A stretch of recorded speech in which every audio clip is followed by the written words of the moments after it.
Under management देखोगे 28.6 29% से यहाँ पे ग्रोथ करा है। क्या गाइडेंस के बीच में है? हाँ, गाइडेंस के बिल्कुल इन लाइन है। उसके hello traders, welcome to channel.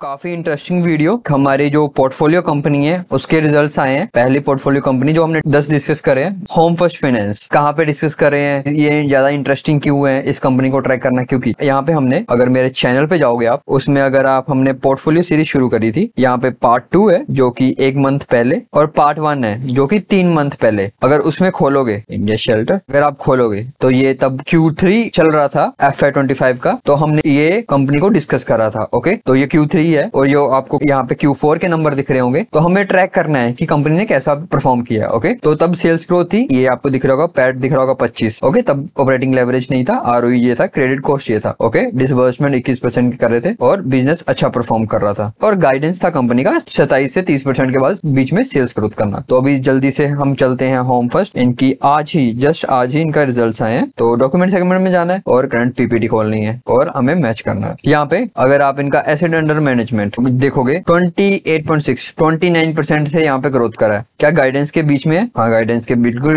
In line है। उसके बाद डिसबर्समेंट अच्छे से करा है इन्होंने 7% के आसपास। हमें अब देखना है कि यहाँ पे एक हमारा क्वेश्चन आएगा कि ROE पॉजिटिव डायरेक्शन में, जैसे हमने बोला कि होनी चाहिए। ओके, यहाँ पे 16.6 थी पिछले क्वार्टर में, और यहाँ पे अगर आप देखोगे तो 14.9 आ गई। बट इन्होंने पिछले ही क्वार्टर में FY25 के बाद अपना QIP रेज करा था, पैसा रेज करा था प्रोफेशनल इंस्टीट्यूशनल से। तो जब इंस्टीट्यूशनल से हम बाहर से पैसा रेज होता है तो इक्विटी हमारी डाइल्यूट होती है। ये तो उसी का नतीजा है। इक्विटी ये इनका बिजनेस की वजह से नहीं, जो नॉर्मली एक डाउन होती है उसकी वजह से नहीं, QIP करा तो इक्विटी डाइल्यूट हुई है उसकी वजह से। और सबसे ज्यादा प्लस पॉइंट, अगर आपका इनका प्रॉफिट आफ्टर टैक्स देखोगे तो 36% के आसपास ग्रो करा है। और अगर मैं वीडियो में देखूंगा, यहाँ पे 25% था जब 31% सेल थी, और अगर वीडियो में देखो जब Q3 था तब 23% था, 32% सेल थी अगर आप देखोगे। और तो अभी 35% है, जो कि इनको अभी ऑपरेटिंग लेवरेज मिला, जो सबसे अच्छा पॉइंट है इस कंपनी का। बिजनेस अच्छा कर रहा है, ऑब्वियसली अच्छा कर रहा है। तो ये हमारा पोर्टफोलियो के कंपनी है। और भी कुछ पैरामीटर्स देख लेते हैं। ROA 3.7 लास्ट टाइम, अभी ROA सॉरी हमने ट्रैक नहीं करा था। और पैट ये सबसे इनका अच्छा पॉइंट है। उसके बाद कुछ और की पैरामीटर्स देख लेते हैं। बाकी आप खुद से एक बार गो थ्रू कर सकते हैं, और इनका जब कौन कॉल आएगा उसको भी अच्छे से सुन सकते हैं। कलेक्शन एफिशिएंसी ये भी है, एसिड क्वालिटी इंटैक्ट है, अच्छी एसिड क्वालिटी है, लाइक फ्लैटिश है। थोड़ा सा इंक्रीज हुआ बट वो ऐसा कुछ माइनूर नहीं है कि 50 BPS से या 100 BPS से कुछ इंक्रीज हो गया, बट लाइक 5-10 BPS से asset quality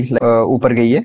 GNPA and NPA। ROA की बात कर रहे थे, अगर आप देखोगे ट्रेंड ROA का इस बार सबसे ज्यादा है, जो कि और अच्छी बात है। ROA पॉजिटिव डायरेक्शन में, ROE नेगेटिव क्यों है वो हमने डिस्कस कर लिया कि QIP रेस करी है तो उसकी वजह से। EPS में भी ग्रोथ है, बट ऑब्वियसली इक्विटी डाइल्यूट हुई है, तब EPS में भी वहां पे दिखेगा आपको। ROE ट्री इसको डिस्कस नहीं करना है क्योंकि इसका हमें पता है डाउन क्यों गया है, तो यही है। और अगर हम क्रेडिट कॉस्ट की बात करें, ओके, क्वार्टर वाइज इन्होंने बताया है लाइक इंटैक्ट है पूरा। क्रेडिट कॉस्ट जितना डाउन रहेगा 0.3 चल रहा है FY25 का। यहाँ पे अगर एक बार देख लेता हूँ मैं, क्वार्टर वन में इन्होंने क्रेडिट कॉस्ट इनका 0.4 है, इंटैक्ट है, लाइक कुछ ज्यादा नहीं बढ़ा है। पॉइंट लाइक पिछले क्वार्टर से 0.3 था, 0.4 है, सब कुछ अच्छा है। तो यही थी कंपनी। अब वो लोग इसमें क्या करूंगा आपको भी पता है, जब बिजनेस जो बोलता है वो करता है तो आपको ऑब्वियसली रिवॉर्ड करना है। उतना नहीं करूंगा क्योंकि कुछ ज्यादा आउट परफॉर्मेंस नहीं कर दी, बट अगर आप पैट को देखोगे जो ऑपरेटिंग लेवरेज मिला है उसकी वजह से मैं इसको रिवॉर्ड करूंगा। तो यही थी आज की वीडियो। पोर्टफोलियो जो भी कंपनीज का रिजल्ट आएगा उसको हम एक एक करके डिस्कस करेंगे। और जैसे V2 रिटेल था उसको मैंने रिवॉर्ड करा, वो हमारे पोर्टफोलियो का स्टॉक था V2 रिटेल, उसको मैंने रिवॉर्ड करा। क्यों? क्योंकि उनका बिजनेस अपडेट